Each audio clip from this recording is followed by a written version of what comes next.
Whilst the Nightingale model, with its restrained material palette and shared facilities, is already highly lauded, the jury felt that this project, which escalates the scale of the model to the village precinct, delivers outstanding results. These impacts are felt both across the industry and in people's day-to-day lives. Including a wide range of Melbourne's architects in the project, promotes new models of collaboration and reflects a certain generosity.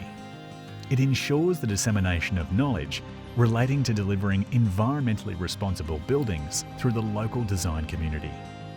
This project considers the social life of the people that live there, encouraging delight in lower footprint living behaviours through minimal car usage, electrification and shared facilities.